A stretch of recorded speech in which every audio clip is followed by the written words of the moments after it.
Hello, my friends. I am really excited for today's guest, Anna Koyman. And Anna, I want you to just say hi really quickly. This is recorded for my podcast, of course, but also, Anna. Yeah, so I love that we are just collaborating today, Dr. Bree from Lady Bits, and I love the name of your podcast, by the way, as well.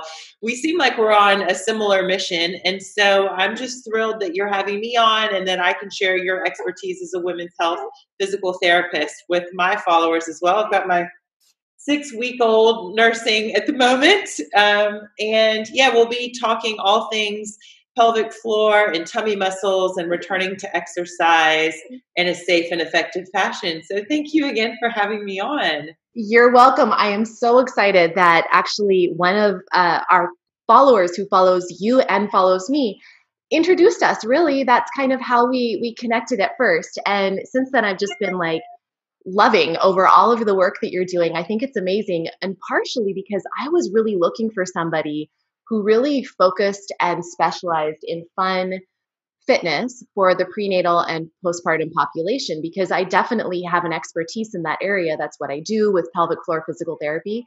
But I also have I'd say a more broad scope where I'm really looking at all age ranges and also some other types of specific issues like prolapse and pelvic pain, things like that.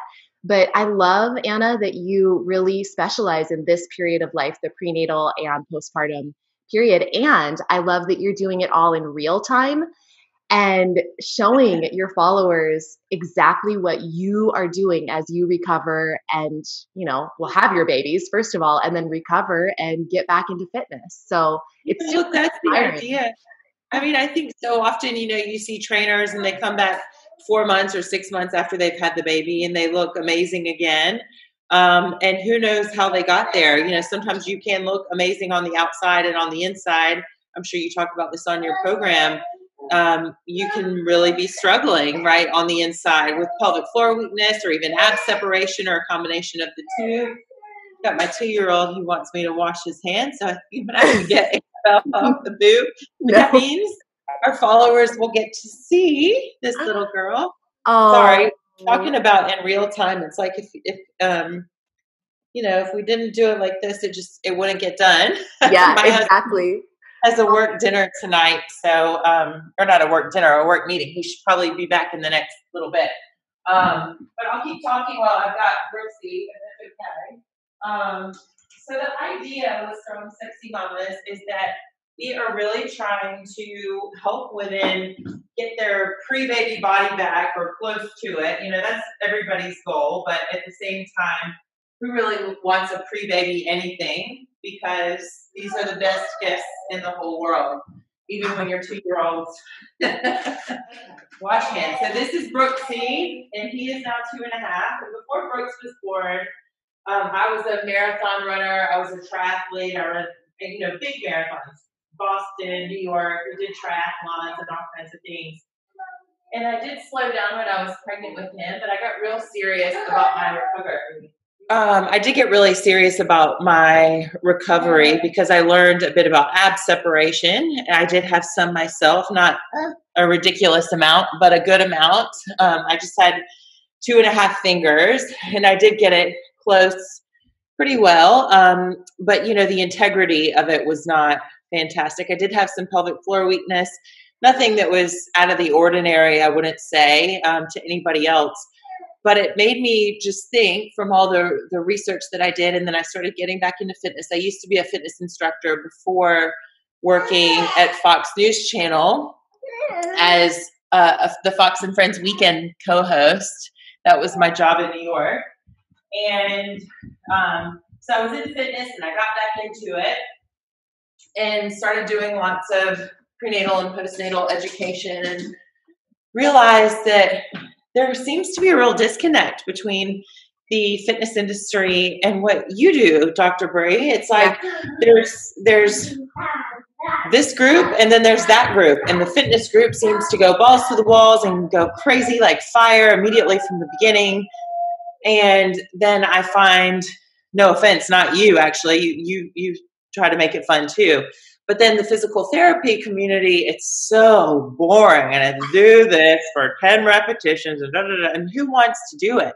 Exactly. So That's why I do what I do. And that's what got me. I was so glad to get out of the clinic because when I was in the clinic working with patients, I would want to be doing some hip circles and making the moves fun and kind of coordinating routines. But that just doesn't work in a treatment setting where there's, people doing their shoulder exercises and their ankle exercises in the main, workout area. So well, that's why you have such a big following. I mean, that's why you've explained, and I hope Strong Sexy Mamas does the same. My business is relatively new. But yeah, I think we've really hit something, and I'm glad we're sort of joining forces. For sure. Making pelvic floor friendly fitness fun and mainstream, because I'm with you. I feel like the more mainstream fitness programs, they're not thinking about the pelvic floor. Most mainstream fitness programs that I've experienced are not mentioning it. They're not mentioning much about form that's going to help protect your pelvic floor and your abs if you have that separation, things like that. So yeah, gosh, it's like, you want to, for me, my goal was, it was to get my body back and get my abs back or whatever. That's sort of what everybody's excited about. But it was more about just feeling like myself again, because I'll tell you, at about 16 weeks, so, not even maybe 14 or not even 4 months postpartum, everybody was like, you look exactly the same. Like, oh my God. But I hadn't even gone for a single run yet. I didn't feel like it, and then when I did start going for runs, it didn't feel right. And I think there's a lot of things that people don't talk about, not even just with pelvic floor weakness, but just the aches and pains, the pelvic pain, the lower back pain. Our posture is so out of whack after we've gone through the biggest change of our lives with pregnancy. And so just trying to get back in alignment is what I try to do on Strong Sexy Mama. So the way that my workouts go, and I'm not sure when this podcast will air, but we do have a 6-week challenge coming up. Like I said, I'm 6 weeks postpartum, and this will start when I'm 7 weeks postpartum. But we will have multiple challenges coming up along the way anyway, fitness and nutrition. But, I really try to get everybody in alignment and do all of these things, set the foundations to begin with. Yeah. And then after we've done that, we will be doing 2 different types of exercise classes. One is to the beat of the music, and that is Koiman cardio is what I call it. It's basically all my favorite fitness classes that I used to take in New York City when I was hosting television there. And it's sort of the pointy edge of the spear. I feel like New York and LA for fitness. Yeah. All my sort of favorite fitness formats blended into one. So it's dancing, kickboxing, athletic drills, a bit of toning, but it's all to the beat of the music. So it's super fun. Kind of like a Zumba class or something, but a little bit more of a mixture. Mm-hmm. And it's all pelvic floor friendly, or at least I give options. So when I'm jumping, I'll show, an option not to jump. Or if I'm doing something that's going to put pressure on the linea alba, the fascia and on the midline of the belly, then I'll show, a modification for women to do. So it's not necessarily that every single move is pelvic floor friendly, quote unquote, but I show modifications. And, as a new mom, I already noticed my pelvic floor this time is so much better than with my son. And part of that was the way that she was born and the way he was born. But I think it's also the training, the diaphragmatic breathing, the transverse abdominis activations, and of course, the pelvic floor function that I've been really working on. So we try to do a lot of that in Strong Sexy Mamas and get women to feeling good, because that's the most important thing. I mean, your confidence, right, is the thing. I'm sure you would agree. Yes. Your confidence, the way that you feel on the inside really shows on the outside, doesn't it? Absolutely. Yes. And I wanted to actually talk about this. Our theme today for this conversation is really small steps to get you running and jumping again. And so what would you say, with all of this, with getting that confidence back, because a lot of us do find our confidence in our fitness. It's not everybody. Some people are not, not really into fitness, but for those of us who are, I know I was. That was my confidence. That was my happy place. That's how I felt my best. And it's really what drove me was getting back into running. Now I'm actually not a runner anymore. I had some issues of my own, and it's all good. Everything's resolved. Everything's good. But for anyone who does want to get back into more high level, higher impact fitness. How do you help your mamas with that? And how do you help keep realistic expectations so that they don't think that they are going to be there, 6 weeks on the dot after having their baby? Yeah. Well, I remember my OBGYN with Brooke said to me, it takes 9 months to make a baby. It's going to take at least 9 months to get it back. And one of my best friends is a GP here in Sydney, Australia. And she told me the same thing. She said, it's going to take you at least a year. And I said, you don't know me. I am type A and I am so fit. And you don't know about all these marathons I used to run. Yeah. All that. Like I said, I think in a lot of ways I looked similar to the way that I was, but I didn't. I felt like I had to be very ginger with myself, and I think part of the reason for that is nursing, and I think that's another thing people don't talk about. The hormones that we have when we are breastfeeding our babies.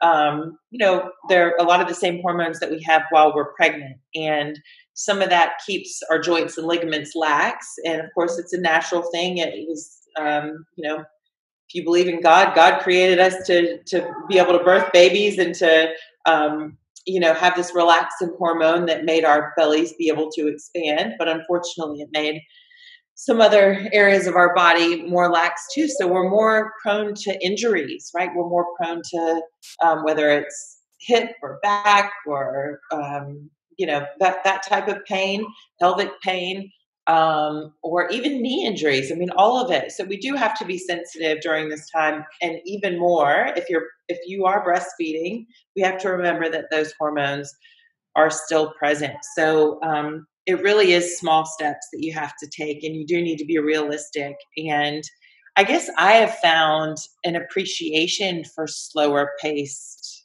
exercise than I had before.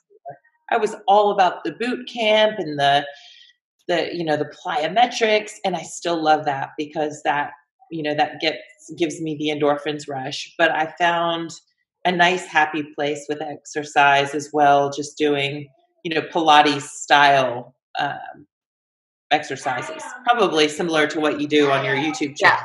Well, I've always said that I feel like actually the stronger you are when it comes to especially core fitness, the more you're going to feel the exercises, even if they're slow, even if you go back to a beginner workout, the stronger you are, the more you'll feel it, and actually the more you'll get out of it, because you can actually, sense every single muscle, and you can really know how to work it well when you have the time to go slow and go with control. It's 100%. Slow and controlled is better than fast and sloppy any day. God, I totally agree with you. And I guess that's another reason why, because, I'll say that I do teach live classes here in Sydney, Australia, and I have taught a few in the US as well when I get to the opportunity to go home. But predominantly what I do is online fitness. And, I would love to be at everyone's house and everyone's living room saying, okay, you need to have your hips square, and actually touching their hips and moving them the way that they're supposed to go. But you can't do that in online fitness. And, with COVID-19 right now, I think we're going to be in an era where everybody's doing online fitness for a very long time. Yeah. And it's important that we are sticklers for our form, just like both of us are in our workouts, because if you're doing something with poor form with little 4-pound weights, it's not good. But if you're doing something with poor form with 20-pound weights as a woman, because really you think that's going to help you, then you're going to end up, pulling a disc or something in your back. So, or experiencing prolapse, or exactly. So many things can go wrong for sure. Yeah. Exactly. So I'm curious. I know that one thing I strive to do with my instruction is to teach people how to really find these deep core muscles themselves and learn some basic kind of form tips so that they can then apply that to any workout they do. And I know that you do that too in your workouts. So what are some of the most important things that you tell your folks about so that they can really apply them in your workouts, but also just in their whatever other fitness classes or routines they want to do? Well, because it is Strong Sexy Mamas, I mean, it's for all women, but predominantly it ends up being prenatal and postnatal women, and then women with older kids. And I'll say one thing on social media, my older followers, they often say to me, I wish I had this information because now I'm struggling, when I'm 50 years old or 60 years old, not necessarily in their 30s and 40s, but, they didn't take care of themselves, whether it was, through fitness that they were doing too much, or it was just that they weren't doing their pelvic floor activations and looking after their core.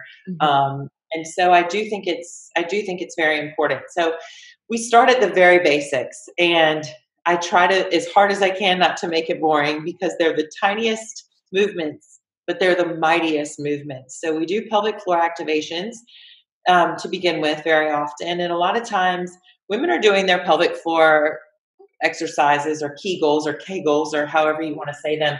They're doing them incorrectly. They're accidentally squeezing their butt cheeks, or they're squeezing their quads, and so I really try to give multiple visualizations for women to figure out where is my pelvic floor? Am I doing this right? So I'll say, close and lift both sphincters from the front and the back, or the front passage and the back passage, things that don't sound so great, or try to stop the wind and the rain. Or I'll say, when you're on the toilet, try to stop a stream of urine, but don't get in the habit of doing that, because you can cause bladder problems, but at least you'll know whether you're doing you're using the right muscles or not. Or imagine you have a diamond down below and you're trying to draw all 4 points together: your pubic bone, your coccyx bone, and your sits bones. I have a million different cues, but I'll try to get them to activate their pelvic floor. We do deep diaphragmatic breathing. A lot of women, or a lot of people, I guess, don't even realize that the diaphragm is part of our core, right? It's the roof. The pelvic floor is the floor, and the diaphragm is the roof. Exactly. Yeah, and they work hand in hand, and same with the transverse abdominis. Everybody's excited about this, trying to get a 6-pack, and that's our rectus abdominis, of course, which I'm sure you talk about. But what we really work on in Strong Sexy Mamas is getting people to activate their transverse abdominis, which is the corset muscles on the inside that wraps around, like a corset. So I'll say, imagine you have a string on either one of your hip bones, and you're trying to draw that string toward one another, pulling those hip bones toward one another as you bring your belly button just toward your spine and wrap those transverse abdominal muscles in. So I like to pair the transverse abdominis activation, so the corseting, with the pelvic floor activations, with the belly breathing, the diaphragmatic breathing, and something I call connective breathing. It seems like different trainers have different names for them. But that's what I call it, and it seems to work well. I know some trainers like to try to incorporate that into every single exercise. For me, I did try that in a couple of my classes, and the women seem to not want it. It's too many things to think about. So what they've enjoyed is doing it at the beginning and doing it at the end. And the theory is that it becomes more autopilot anyway, and then it will just switch on during your actual workout. So my warm up and cool down always have that belly breathing, the connective breathing, the transverse abdominis activations, the pelvic floor activations. And then as far as trying to get back to high impact exercise, I think a lot of it is giving yourself enough time, not having unrealistic expectations. And then when you do go back, do small bits. And that means small bits with your lady bits. How about that? I love it. Hey, we've got a new book title right there. There we go. We're co-authors. Here we are. Small bits with your lady bits. So, whether, say you want to go for a run, well, you don't run initially, you're going to jog, and you don't jog on the pavement, you're going to jog on the grass or the beach, and you're not going to pick up your knees really high. You're just basically going to do a little tiny shuffle.